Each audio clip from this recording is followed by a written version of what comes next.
Perawat cantik tuan muda arogan. Bab 252.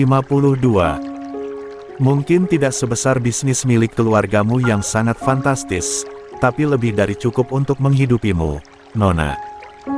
Alfian berkata pelan dan menyuguhkan senyumnya yang manis serta tampan. Camilla menjatuhkan kepalanya di atas meja. Kemarin bukankah ingin pacaran denganku? Kau pun bilang di depan Umi, Mbak Zahra dan Anggun jika ingin menikah denganku bukan? Maka sekalian saja aku ajak kamu menikah. Sungguhan, ajakanku bukan main-main. Ajakan menikah dariku adalah impian masa kecilku yang kini terwujud. Ucap Alfian lagi meyakinkan Camilla yang masih menelungkupkan kepalanya di atas meja. Lalu Camilla bangkit, dia menatap Alfian lekat. Dengar, aku mendekatimu bukan benar-benar menyukaimu. Aku itu memanfaatkan dan memperalatmu agar aku bisa kembali ke California, ucap Camilla. Peralat saja aku sebagai suamimu. Aku ikhlas lahir batin, Camilla. Alfian menatap Camilla dengan tatapan yang teramat teduh. Sepanjang perjalanan pulang dari restoran cepat saji, Alfian terus saja mesem-mesem tipis tapi tanpa berkata apa-apa di dalam mobil, sementara itu Camilla lebih banyak diam. Memandangi pemandangan di luar jendela. Welly tertidur pulas di jok depan bersama Ilham yang fokus menyetir. Sesekali Ilham mencuri pandang melalui kaca spion. Kenapa dua orang di belakangnya yang biasanya terlibat percakapan seru tiap kali pergi kini tampak hening? Ponsel pemberian Zahra berbunyi. Notifikasi dari Bitri. Entah kenapa mendadak ada. Perasaan tidak nyaman hanya untuk membalas pesan Bitri di depan Alfian. Ah, enggak seru. Gerutu Camilla. Kenapa? Tanya Alfian pelan. Kok, jadi nggak asyik begini, sih? Camilla cemberut. Apanya yang nggak asyik, Camilla? Tanya Alfian lagi. Tahu? Ah. Camilla bingung sendiri dengan perasaannya. Dia bersidekap dengan wajah ditekuk. Alfian mesem melihat Camilla yang kali ini tampak mati gaya di dekatnya. Kepikiran lamaran aku, iya. Ucap Alfian pelan. Camilla menoleh dan mendelik tipis. Kita itu sudah jadi bestie, kenapa kamu merusak kenyamanan perasaanku? Aku jadi tidak nyaman membalas dan teleponan dengan Bitri di dekatmu. Camilla menggerutu kesal. Mungkin tepatnya bukan tidak nyaman tapi lebih ke menjaga perasaanku, jawab. Alfian kalem. Kenapa aku harus menjaga perasaanmu? Karena aku calon suamimu. Camilla memutar bola matanya malah selalu memejam dan bersandar. Lebih baik tidur. Karena dia bingung sendiri. Ingat pesanku, bersikaplah baik dengan Mami Sa, jangan ribut terus. Mamimu sangat menyayangimu, percayalah. Bisik Alfian. Setibanya di rumah, Camilla segera masuk kamar dan menguncinya. Dia kenapa pulang bersama Alfian biasanya happy tapi sekarang mukanya kusut, ucap Isadora. Keinara hanya mengedikkan bahu. Rere, kamu dapat banyak endorse susu bayi, kan? Keinara sedang tidak fokus pada hal lain. Rere mengangguk. Kamu terima? Enggak, aku kan masih full ASI, Kak.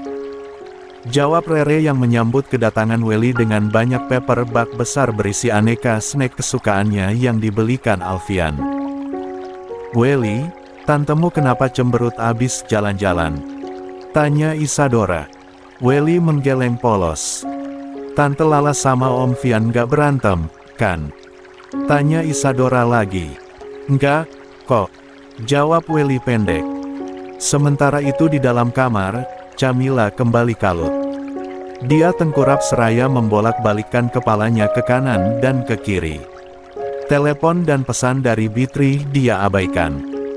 Ya, untuk pertama kalinya Camilla mengabaikan panggilan dari Bitri karena memikirkan orang lain. Tunggu, kenapa aku mengabaikan Bitri? Camilla tercenung melihat layar ponsel yang kini sudah mati. Aark, semua gara-gara Alfian. Camilla memukul-mukul kasur. Gadis itu keluar kamar hendak mencari Sharon. Sharon sedang bersama Josh di ruang tengah. Ruang tengah rumah Reza sangat luas dengan banyak sofa di berbagai sudut. Loh, katanya tadi pagi papi keluar kota. Tanya Camilla. Tiba-tiba di cancel, sayang. Josh mengecup kepala Camilla yang duduk menggelendot di sampingnya. Jadi sekarang libur. Ada di rumah. Iya, dari pagi papi di rumah. Oh, ya, nanti sore papi mau berkuda dengan papi Reza dan yang lainnya. Kamu pasti mau ikut, kan? Camilla murung. Aku capek seharian abis pergi dengan Alfian. Josh menunduk melihat wajah putri satu-satunya. Abis pergi dengan Alfian kok. Cemberut. Biasanya mukamu selalu tampak happy. Camilla diam, sementara Sharon melirik Camilla seraya memberikan gelas banana smoothies untuk Josh. Alfian aneh hari ini. Aneh? Kenapa? Tanya Sharon. Masa dia ngelamar aku di restoran cepat saji tadi, rajuk Camilla. Sharon dan Josh terkejut. Alhamdulillah, ya Allah. Josh mengucap syukur. Papi, ih. Camilla memukul lengan Josh dan melepaskan gandengannya. Aku sudah berpacaran dengan Bitri. Buang saja kegat si Bitri itu. Tukas Sharon enteng. Camilla cemberut. Dia ingin melontarkan ucapan jika Sharon jahat. Tapi lalu terngiang. Ucapan Alfian jika dia harus bersikap baik pada maminya. Tumben gak ngatain mami jahat, ujar Sharon. Camilla melirik Sharon. Wanita berpostur tubuh tinggi dengan rambut pirang dan soft lens berwarna grey itu adalah maminya. Tak ada ibu yang membenci anaknya meski dia dan Sharon sering cekcok. Tapi diam-diam Camilla mengakui, Sharon selalu ingin memberikan yang terbaik untuknya dengan caranya. Mami, rajuk Camilla, kali ini duduk di sebelah Sharon. Kenapa dulu mami buang aku di asrama? Heh, sembarangan. Sharon menyentil dahi Camilla. Mami memasukkanmu ke sekolah asrama dan 1 tahun tinggal di California sampai kamu bisa beradaptasi di sana itu untuk kebaikanmu, untuk masa depanmu. Kalau masa depanku tetap jadi warga negara Indonesia Raya tercinta ini, kenapa harus jauh-jauh aku sekolah asrama di California? Sharon terdiam. Sebetulnya ada alasan khusus kenapa Sharon mengirim Camilla tinggal jauh dari keluarga Perli. Dulu cita-cita mami sekolah di luar negeri tapi Oma Dein gak pernah ngasih izin. Jadi, kamu yang menuntaskan cita-cita mami, sahut Sharon asal. Mami sayang aku, kan? Camilla menaikkan kedua kakinya ke sofa. Kenapa kamu tanya begitu? Ya jelas mami sayang kamu. Tapi kenapa kita sering berantem? Gumam Camilla. Kamu ngeyel, susah kalau dibilangin mami. Camilla terdiam. Alfian bilang, aku harus bersikap baik sama mami. Jangan ribut terus sama mami. Alfian bilang begitu. Camilla mengangguk. Baguslah. Anak Umi Diah Pitaloka memang membawa pengaruh positif untukmu, ucap Sharon. Apa kau tahu, sayang? Dulu abinya Alfian pernah naksir mami, loh. Cetus Josh. Ustaz Ridwan. Camilla terbelalak. Josh mengangguk. Kok bisa Ustaz Ridwan naksir modelan kayak mami, ujar Camilla. Camilla, memang modelan mami ini bagaimana? Heh. Sharon melotot. Tuh, Pi, mami gitu dari dulu. Apa-apa selalu ngegas. Gimana aku nggak sewot mulu? Ngadepin mami, rajuk Camilla. Josh mesem. Sejak kecil Camilla dan Sharon memang selalu ribut. Setiap Camilla batita Dimandikan Sharon, selalu ada drama yang berujung tangis Camilla dan ocehan Sharon yang tiada berujung. Lain halnya jika Josh yang memandikan Camilla kecil, mereka selalu bermain dan bercanda saat mandi. Sungguh Ustaz Ridwan pernah naksir Mami. Modelan Mami sama Umi Diah kan ibarat langit dan bumi. Umi Diah bajunya Masya Allah, tertutup hijab. Sementara Mami, modelan kayak gini, nurun deh ke aku, Pi. Jangan salah, Umi Diah dulu artis yang sangat seksi dan belum berhijab. Tapi sejak dipersunting Ustaz Ridwan, penampilannya berubah 180 derajat, ucap Sharon. Ustaz Ridwan naksir Mami, terus Mami tolak gitu. Camilla penasaran. Enggak, Mami juga suka. Ustaz Ridwan kan ganteng. Itu Mbak Sri CS selalu caper kalau Ustaz Ridwan sowan ke rumah. Kalian pernah pacaran? Camilla nyengir usil. Enggak pernah. Cuma flirting sesaat. Karena Mami kasihan sama papimu. Saat itu Mami udah pacaran sama papi. Enggak mungkin kan Mami mendua. Pokoknya Mami menolak Ustaz Ridwan karena kasihan sama papimu, sahut Sharon.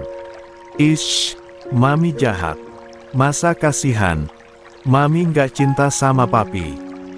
Mami cinta sama papi, sayang. Papi tetap menunggu Mami menjanda dari papi Reza. Loh, kelakar Josh. Ada apa ini?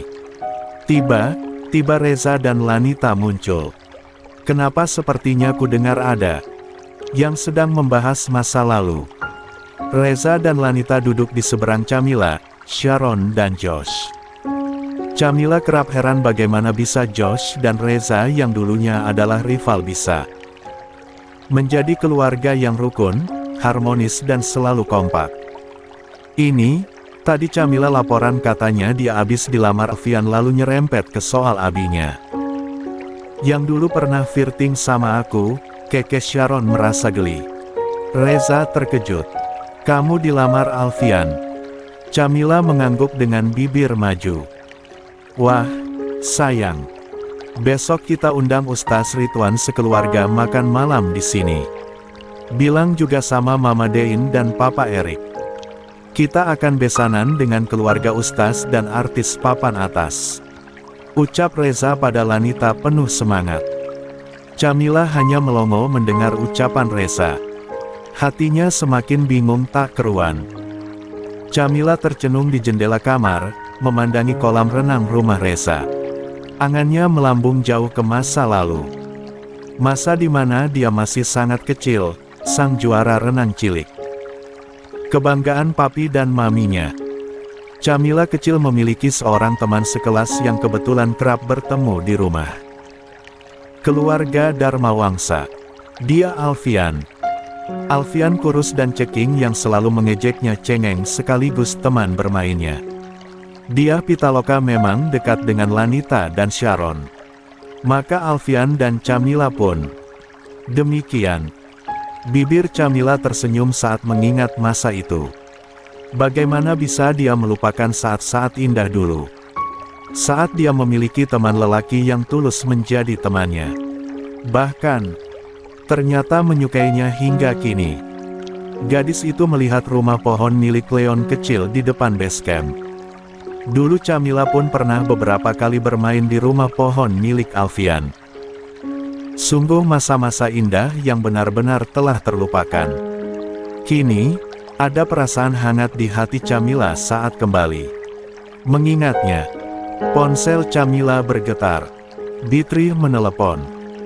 Camilla hanya menatap layar ponsel dengan geming yang konsisten, hingga 7 kali panggilan Bitri dia abaikan. Lalu sebuah pesan muncul, bukan dari Bitri melainkan dari Alfian. Kamu masih suka omelet jagung campur kornet? Aku besok sore ke rumahmu, ya. Mau ajak kamu ke rumah makan dengan tema rumah pohon. Ajak juga Welly. Camilla bingung hendak menjawab apa. Bukannya besok malam kamu kesini sama Umi dan Abi? Balas Camila. Hening, lama tak ada jawaban. Tapi 15 menit kemudian Alfian mengiriminya pesan. Oh, iya ternyata besok ada undangan makan malam dari Papa Reza. Aku barusan tanya. Umi. Ya, sudah. Lain kali saja aku ajak kamu ke rumah makan dengan nuansa rumah. Pohonnya. Weekend saja kali, iya. Weekend. Aku sudah 3 minggu di sini, harusnya aku sudah pulang ke California. Balas Camila. Tempatmu pulang adalah di sini. Negeri ini. Alfian meneleponnya. Secepat kilat Camila mengangkatnya tanpa sadar. Ada perasaan senang saat nama Alfian muncul di layar ponsel sedang memanggilnya. Cepat sekali mengangkat panggilan dariku. Kamu senang ya aku telepon? Ucap Alfian. Setelah mengucap salam. Jangan GR. Sahut Camila. Kamu tak akan lagi kembali ke California dan jangan harap kembali lagi ke sana. Rumahmu di sini, tempatmu pulang di sini. Ada Bitri yang sedang menungguku di sana. Ada aku di sini, menunggumu sudah belasan tahun lamanya. Kelak Alfian menukas. Ucapan Camila. Camila terdiam. Ada banyak perempuan yang menyukaimu. Tapi hanya satu perempuan yang menghuni hatiku, tukas Alfian. Seberapa besar aku harus percaya padamu bahwa kamu tidak sedang menggombali hatiku yang kesepian? Apa kau masih percaya dengan kebesaran Sang Halik? Alfian balik bertanya. Ya, tentu saja. Percayalah pada Allah SWT. Bahwa aku sudah Allah SWT. Persiapkan untuk mengisi ruang hatimu yang kosong. Camila menelan ludah kering. Kenapa kamu berubah? Tanya Camila. Apanya yang berubah? Dulu kamu senang meledek, sekarang kamu senang menggombal. Apa kau senang aku gombali? Tanya Alfian. Seorang bus biasanya kalem dan tak tersentuh. Itu berlaku bagi perempuan lain tapi tidak denganmu. Jika aku tidak agresif, kamu akan sulit digapai. Aku harus punya effort lebih menarikmu menuju hatiku, jawab Alfian. Sukses membuat hati Camila semakin menghangat. Perasaan hangat yang mengalir sempurna, menyelusup ke rongga hati yang terdalam. Bukankah lelaki baik akan mendapatkan perempuan baik-baik? Tanya Camila.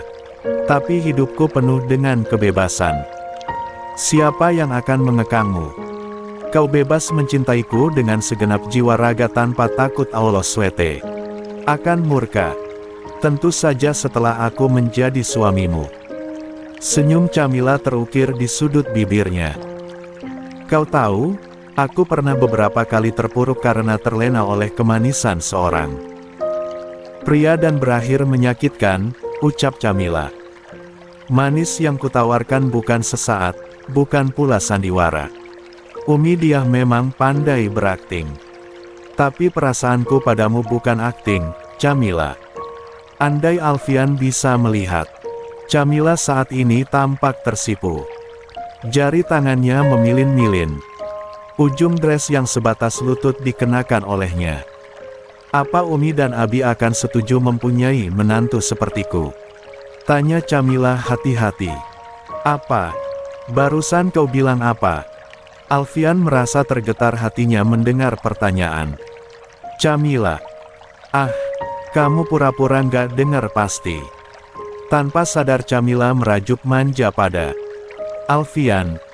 Sungguh hati Alfian berbunga-bunga di seberang sana. Kau tahu, Umi Diah dan Umi Yulia sudah sejak lama mengetahui perasaanku. Hanya kedua umiku yang tahu alasanku tiap kali menolak untuk bertaaruf dengan gadis manapun. Lalu bagaimana dengan Abi? Kenapa? Kamu was-was kalau Abi tak akan setuju dengan pilihanku? Aku tidak secantik dan tidak menutup aurat seperti Anggun ataupun Zahra. Abi tidak pernah menekankan padaku tentang kriteria memilih pasangan. bebas. Tapi jika seorang wanita memutuskan siap menjalani hidup denganku, aku yang bertugas meluruskannya. Perempuan terlahir dari tulang rusuk laki-laki. Tulang rusuk itu bengkok. Maka lelakilah yang bertugas meluruskannya. Perempuan itu sama seperti laki-laki, terlahir dari rahim ibu. Sanggah Camilla cepat dan sukses membuat Alfian tertawa di seberang sana. Derai tawa selanjutnya mewarnai telepon Camilla dan Alfian sore itu. Tawa gembira yang tak henti dan Camilla tak sadar jika pintu kamarnya tidak dia tutup sejak tadi. Sharon, Lanita, Dora dan juga Josh menguping pembicaraan Camilla di depan kamar. Sharon berulang kali mengelus dada lega. Akhirnya Alfian sukses membuat Camilla jatuh cinta dengan wajar. Bisik-bisik pun sibuk mereka lakukan. Isadora yang paling tidak tahan menahan tawa. Geli rasanya mendengar loudspeaker telepon Camilla. "Tunggu sebentar," ujar Camilla tiba-tiba. Dia menoleh ke belakang dan mengerutkan kening. Diam-diam Camilla melangkah ke pintu kamar. "Ah, kalian ngapain berjejer di situ?" teriak Camilla panik dengan wajah super merah. Menahan malu,